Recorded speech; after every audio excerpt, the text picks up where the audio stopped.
네, 이제 이과 중보기도의 특권과 의무에 대해서 배우고 또 같이 기도하는 시간 가져보도록 하겠습니다.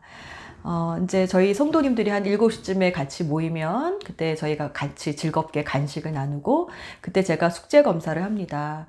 일과에 기도 수첩 만들어 오기 숙제를 내주었기 때문에 각자 기도 수첩 가져온 거를 그때 또 보면서 서로 보여주면서 아이디어를 얻기도 합니다.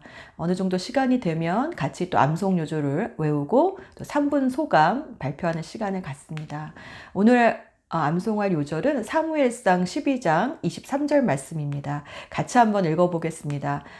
나는 당신들이 잘 되도록 기도할 것입니다. 내가 기도하는 일을 그친다면 그것은 내가 하나님께 죄를 짓는 것입니다. 그런 일은 없을 것입니다. 오히려 나는 당신들이 가장 선하고 가장 바른 길로 가도록 가르치겠습니다. 네, 이 말씀은 사무엘 선지자가 은퇴하면서 이제 마지막 사사였죠. 마지막 사사이면서 어떻게 보면 첫 번째 선지자라고 볼 수 있는데 이제 왕권을 우리 사울 왕에게 위임하면서 자신이 사명 선언처럼 한 고백인데요. 기도하는 일을 그치는 게 하나님께 죄를 짓는구나 이런 인식이 사무엘 선지자에게 또 마지막 사사였던 그에게 있었다는 게 저에게도 참 도전이 됩니다.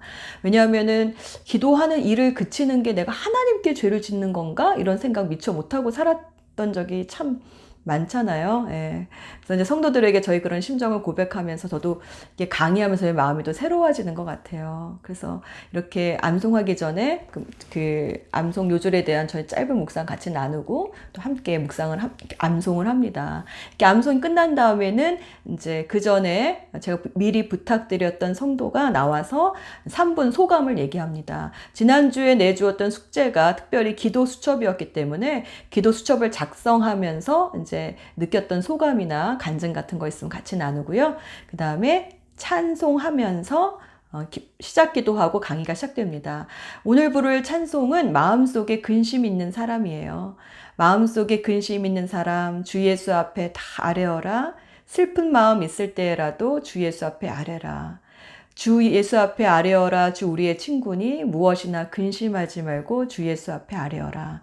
그래서 찬양하기 전에 찬양의 가사를 같이 한번 묵상을 해보고 또 찬양을 합니다. 찬양은 정말 곡조 있는 기도 같아요. 찬양하면서 우리의 마음이 정리가 되고 하나님의 임재가 경험되면서 수업을 할 수 있는 분위기가 딱 잡히는 것 같습니다. 저는 이 가사가 참 좋은 게 우리 어딘가 아뢰 곳이 있다는 게 너무 좋은 것 같아요. 마음속에 근심이나 또 깊은 한숨 쉴 때나 또 은밀한 죄, 또 두려울 때 저는 이걸 아뢰을 뿐이 있잖아요. 이게 우리 믿는 자들에게 얼마나 큰 특권인지 모르겠습니다. 저는 목회하면서 특별히 시아버지께서 저에게 주셨던 그 말씀이 참 힘이 되었는데요. 저희 시아버지가 어린 나이에 이제 목회자의 사모가 돼서 나가는 저를 보고 이런 말씀 해주셨어요.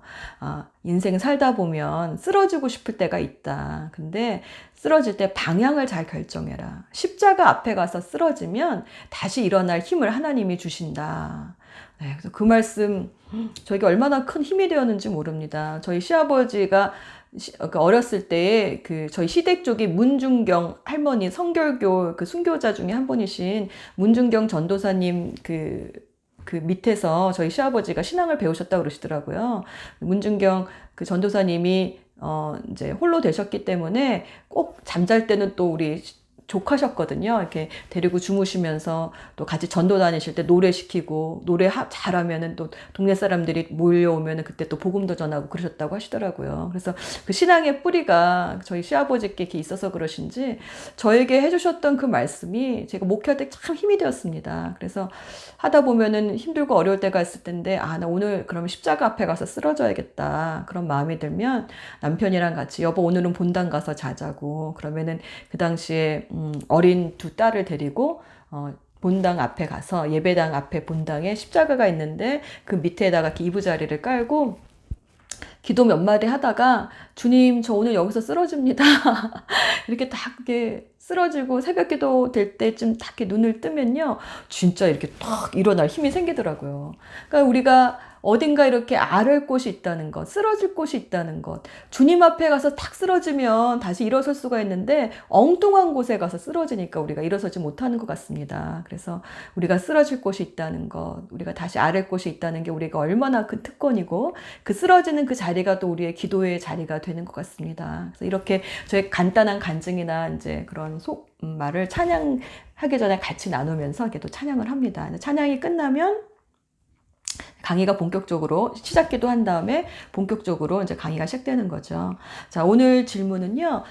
자, 우리가 그 전까지는 기도에 대해서 얘기했다면 오늘부터는 본격적으로 중보기도에 관해서 얘기하는데요. 중보기도가 이웃을 위해서 기도하는 거잖아요. 근데 성도님들이 처음 기도할 때 그 중보기도의 맛을 모르면 왜 나랑 상관도 없어 보이는 이웃을 위해 기도해야 될까? 이런 생각이 들기가 쉬운 것 같습니다. 그래서 오늘 소돔과 고모라에 이제 하나님의 심판이 임하기 전에 그 소돔과 고모라에 있는 자기의 조카 롯을 위해서 중보기도하는 아브라함의 간구를 저희가 같이 한번 읽어보면서 그 마음을 한번 살펴보도록 하겠습니다. 창세기 18장 22절에서 23절 말씀 같이 읽어보겠습니다. 그 사람들은 거기에서 떠나서 소돔으로 갔으나 아브라함은 주님 앞에 그대로 서 있었다. 아브라함이 주님께 가까이 가서 아뢰었다. 주님께서 의인을 기어이 악인과 함께 쓸어 버리시렵니까? 그 다음 말씀 26절에서 31절 또 읽겠습니다. 주님께서 대답하셨다. 소돔성에서 내가 의인 50명만을 찾을 수 있다면 그들을 보아서라도 그 성 전체를 용서하겠다. 아브라함이 다시 아뢰었다. 티끌이나 재밖에 안 되는 주제에 제가 주님께 감히 아뢰입니다. 의인이 50명에서 5이 모자란다고 하면 어떻게 하시겠습니까? 5이 모자란다고 성 전체를 다 멸하시겠습니까? 주님께서 대답하셨다. 내가 거기에서 45명만 찾아도 그 성을 멸하지 않겠다. 아브라함이 다시 한번 주님께 아뢰었다. 아브라함이 소돔과 고모라를 위해 중보기도하면서 그가 하나님 앞에 서 있었기 때문에 서 있을 수 있다는 것도 특권인 것 같아요. 우리가 어떻게 하나님 앞에 서 있을 수 있겠습니까? 우리가 하나님 나라의 정말 왕 같은 제사장으로 그런 특권이 있기 때문에 주님 앞에 서 있을 수 있잖아요. 서 있기 때문에 어떤 문제나 어려움이 있을 때 더 가까이 나가서 중보기도 할 수 있는데 이런 아브라함의 간구를 들으시고 하나님께서 소돔과 고모라에서 조카 롯을 또 구해주시지 않습니까? 정말 아브라함이 적어도 거기 10명은 있을 줄 알았던 것 같아요, 의인이. 근데 의인 10명이 없어서 소돔과 고모라는 멸망했지만 가끔 상상해봐요. 만약에 아브라함이 하나님께 의인 한 명만 있어도 이렇게 기도했다면 또 어떻게 좀 달라지지 않았을까? 하는 그런 생각이 또 들긴 하는데 이처럼 하나님의 절대적인 주권은 변하지 않으시지만 우리가 기도했을 때 하나님께서 간섭해 주시고 그 다음에 정말 주님의 원래 우리에게 주시고자 했던 그 회복을 우리의 기도를 통해서 이루실 것을 봅니다. 이게 하나님이 개입하시도록 그 통로가 되는 게 우리의 중보기도잖아요. 그렇기 때문에 우리 중보기도가 얼마나 놀라운 건지 모르겠습니다. 근데 이 아브라함이 이게 특권이라는 것을 더 알았던 것은 그가 하나님 앞에 나아가는 그 태도가 티끌과 같은 존재가 감히 하나님 앞에 아뢰입니다. 그래서 하나님을 경외하는 마음이 있었던 것을 봅니다. 그래서 중보 기도가 기도할 수 있다는 것이 우리의 특권이다라는 것을 아는 사람은 하나님을 경외하는 마음이 있을 때에 이게 특권이구나. 그래서 기도를 더 소중하게 여기는 것 같아요.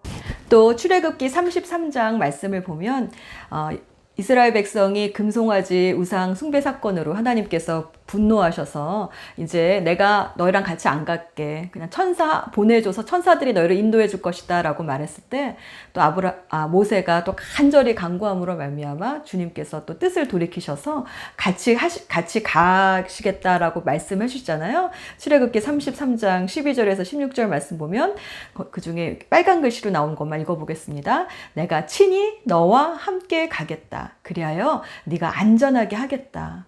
이게 우리가 하나님께 중보기도 하는 자에게 주시는 놀라운 특권, 하나님이 우리와 함께 하셔서 우리를 안전하게 해주시겠다라는 그 하나님의 동행하심이 우리가 주님께 간구하고 중보기도하는 자들을 통해서 이루어진다는 게 얼마나 놀라운지 모르겠습니다. 또 중보기도는 성도의 의무입니다. 그 의무라는 것을 이제 에스겔 22장과 출애굽기 32장 그 말씀을 대조해서 얘기하지 않습니까? 출애굽기 32장에서는 금송아지의 그 사건이 있었지만 모세의 생명을 건 중보 기도로 말미암아 하나님께서 뜻을 돌이키셔서 다시 함께 동행해 주시는데, 에스겔에서는 누가 없나요? 중보 기도자가 없는 거죠. 네, 우리 에스겔 22장 30절에서 31절 말씀 같이 읽어보겠습니다. 나는 그들 가운데서 한 사람이라도 이 땅을 지키려고 성벽을 쌓고 무너진 성벽의 틈에 서서 내가 이 땅을 멸망시키지 못하게 막는 사람이 있는가 찾아보았으나 나는 찾지 못하였다.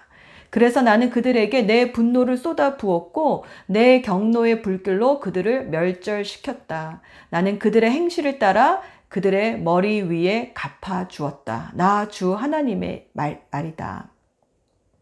그래서 하나님께서 중보 기도자를 찾고 계시는데 그 중보 기도자가 없어서 하나님 앞에서 하나님 한 번만 은혜를 베풀어 더 용서해 주세요. 한 번만 더 기회를 주세요. 그 성이 무너진 데를 막아서서 하나님 용서해 주세요. 이렇게 간구하는 중보 기도자가 없어서 하나님께서 하나님의 진노를 쏟아부을 수밖에 없었다라고 말씀하십니다. 그러니 이 중보 기도가 얼마나 중요한 겁니까? 지금 우리 나라나 여러 가지 상황과 형편이 어렵다 할지라도 하나님 앞에 서서 하나님 이렇게 두 팔을 벌려서 그리스도의 십자가처럼 하나님 이렇게 막아서서 주의 진노를 막아서서 중보 기도자가 있으면 이 나라는 소망이 있는 거죠. 우리 또 가정교회 성도님들과 목사님, 사모님들이 함께 기도하기 때문에 이런 위기가 이제 턴백해서 다시 회복의 길로 나아가기 위해 오히려 이 고난이 우리를 정결하게 해주는 그런 과정이 될 줄로 믿습니다. 왜요? 중보기도자가 있으니까요. 우리 중보기도의 상공부를 통해서 또 기도하는 성도들이 계속 일어나기 시작할 때 운명이 바뀌어질 줄로 믿습니다. 그래서 중보기도는 성도의 의무인 거죠. 중보기도자가 있으면 하나님께서 용서하시고 중보기도자가 없으면 하나님의 심판이 일어나기 때문에 정말 이게 갈림길에 있는 거죠. 그 갈림길에서 우리가 기도하는 성도들이 있을 때 이 의무를 하나님이 우리에게 준 특권이지만 이게 또한 의무이기 때문에 이걸 감당했을 때 하나님께서 또 회복시켜 주실 것을 믿습니다. 소망이 있습니다. 중보기도자가 있는 한 소망이 있습니다. 네. 그래서 저는 중보 기도자라고 했었을 때 제가 항상 머릿속에 그리는 그림이 소방수예요. 이렇게 막 하나님 진노의 불길을 끄는 소방사의 그 물줄기처럼, 시원한 물줄기처럼 하나님의 타는 속을 시원하게 해드릴 우리의 기도가 될 줄로 믿습니다. 근데 우리가 이게 중보기도 했었을 때에 또 오는 또 상이기도 하지만 우리가 중보기도를 진짜 나아갈 때 우리가 방해되는 것이 무엇이냐면은 이 책에서는 그게 무엇일까요? 중보기도의 특권과 의무를 성실히 행사하기 위해 하나님 앞에 나아갈 때 제일 방해가 되는 것이 있습니다. 그게 무엇일까요? 그것은 바로 우리의 죄입니다. 요한일서 1장 9절에서부터 또 2장 2절까지 우리 말씀 같이 읽어보도록 하겠습니다. 우리가 우리의 죄를 자백하면 하나님은 신실하시고 의로우신 분이셔서 우리의 죄를 용서하시고 모든 불의에서 우리를 깨끗하게 해주실 것입니다. 우리가 죄를 지은 일이 없다고 말하면 우리는 하나님을 거짓말쟁이로 만드는 것이며 하나님의 말씀이 우리 속에 있지 아니합니다. 나의 자녀 여러분, 내가 여러분에게 이렇게 쓰는 것은 여러분으로 하여금 죄를 짓지 않도록 하려는 것입니다. 누가 죄를 짓더라도 아버지 앞에서 변호해 주시는 분이 우리에게 계시는데 곧 의로우신 예수 그리스도이십니다. 그는 우리 죄를 위한 화목제물이시니 우리 죄만 위한 것이 아니라 온 세상을 위한 것입니다. 중보기도자는 하나님 앞에 가까이 나아가서 기도하는 사람입니다. 근데 하나님은 너무 거룩하고 깨끗한 분이시기 때문에 하나님 앞에 가까이 나아가면 나아갈수록 회개할 수밖에 없는 거죠. 우리의 죄가 저절로 드러나기 때문입니다. 그래서 내가 하나님을 만났는지 안 만났는지는 내가 회개하는 사람인지 아닌지를 보면 알 수 있습니다. 그래서 중보기도자는 늘 이렇게 자신의 죄를 하나님 앞에서 해결하고 처리해가는 그런 것을 날마다 해야 되는 사람입니다. 오늘 요한일서 말씀처럼 근데 이 죄 문제를 해결했을 때 두 가지 과정이 필요한 거죠. 하나는 자백하는 겁니다. 자백은 회개하고는 다른 거죠. 자백은 내 죄를 인정하고 주님 앞에 고백하는 겁니다. 그런데 그렇게 자백한 사람은 어떻게 회개, 돌이키는 역사가 있는데 그 돌이키게 했을 때 그 더 이상 죄 짓지 않도록 도와주시는 분이 누구시냐? 우리의 능력 되시는 예수 그리스도이십니다. 하나님 앞에 나갔을 때 우리의 죄가 드러날 수밖에 없지만 이 죄 때문에 우리가 하나님의 심판을 받지 않은 것은 예수 그리스도께서 우리를 위해서 죽으셔서 죄값을 치루어 주시고 지금도 하나님 보좌 우편에서 우리를 위해서 변호해 주시기 때문에 우리가 그 이름을 의지해서 하나님 앞에 나아가서 간구할 수 있는 거죠. 그래서 이 회개가 무엇인지 중보 기도자의 자세로서 이걸 좀 더 이렇게 좀 진지하게 다루는 시간을 우리가 2과에서 갖고 있습니다. 보통 우리가 죄 그러면 너무 추상적으로 생각하는 경향이 있는 것 같아요. 그래서 제가 그 교재를 보시면 교재 9페이지에 보시면 제가 유기성 목사님의 예수님의 사람이라는 성경 교재에서 발췌해 왔는데 내 죄가 무엇인가 주님과의 교제에서 뭐 섬김에 대해서 구체적으로 이렇게 한번 이렇게 가족 간의 관계에서 체크를 해보게 돼 있더라고요. 그래서 요즘에는 우리가 마음이 정말 많이 둔감한 시대에 살고 있기 때문에 내 죄가 뭐지 하고 언뜻 떠오르지 않을 때가 있거든요. 그래서 이렇게 한번 체크를 해보면 내가 정말 죄인이구나 이런 걸 좀 깨닫게 되는 것 같아요. 그리고 이 죄 회개가 무엇인가에 대해서 좀 영감을 줄 수 있도록 제가 미션이라는 그 영화에 잠깐 그 동영상을 좀 잠깐 보여줍니다. 미션이라는 아주 유명한 영화가 있죠. 보신 분들도 많이 계실 텐데요. 이 줄거리가 어떻게 되냐면 과라니 원주민, 남미의 과라니 원주민을 이렇게 노예 사냥을 해서 팔던 노예 사냥꾼 로드리고라는 사람이 있는데 이 로드리고가 노예를 이제 사냥해서 팔고 돌아왔는데 보니까 자기가 사랑하는 동생, 남동생과 약혼녀가 그만 눈이 맞아버린 거예요. 그걸 보고 너무 화가 나서 홧김에 자기 동생을 죽이게 됩니다. 그래서 그것 때문에 죄책감이 시달려서 이 로드리고가 예수의 수도원에 가서 이제 음식을 먹지 않고 굶어 죽으려고 작정을 하는데 그 가브리엘 신부가 와서 우리 그 원주민 그 선교지로 가자라고 이렇게 권면을 합니다. 참회하러 가자라고 권면을 합니다. 그래서 로드리고가 따라 나서죠. 근데 그 따라 나서는 장면에서 자기가 옛날에 그 노예 사냥에 썼던 그 기구들을 이렇게 막 짐을 이렇게 끌고 막 그 절벽을 올라가는 장면이 나옵니다.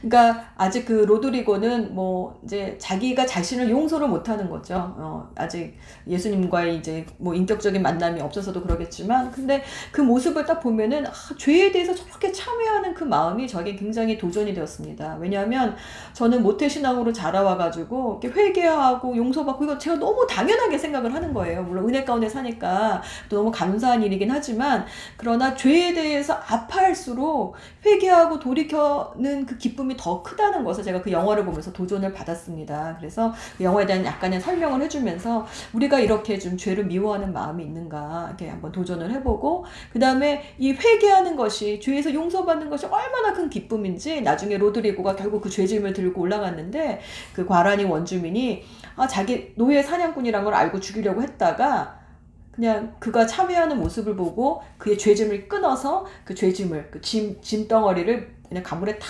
던져버려요. 근데 그때서야 비로소 이 로드리고가 예수님의 용서를 자기가 받아들이고 회개했지만 스스로 자기가 그 용서를 받아들이고 눈물 흘리면서 기뻐하는, 용서받은 자의 기쁨이 막 나옵니다. 그러면서 회개란 정말 이렇게 기쁜 일이구나 라는 그런 감동과 영감을 준 동영상이 있어서 제가 잠깐 보여주고 성도들에게 중보기도자는 날마다 자신의 죄를 처리하면서 나아갈 수밖에 없다. 하나님 앞에 나아가는 건 특권이지만 그분 하나님이 너무 거룩하고 깨끗한 분이시기 때문에 그분 앞에 우리의 죄가 저절로 드러날 수밖에 없다. 이 죄의 문제를 우리가 해결하지 않고서는 어떻게 우리가 중보할 수 있겠는가? 어떻게 기도할 수 있겠는가? 그러나 이 죄의 짐을 해결해 주시는 예수 그리스도의 이름이 있으니 주님 앞에서 우리의 죄를 자백하고 죄에서 돌이킴으로 말미암아 주님 앞에 나아갈 특권과 우리의 의무를 기도 기도, 중보기도의 그 의무를 우리가 함으로 우리의 가정과 교회가 하나님 나라로 회복되어져 가는데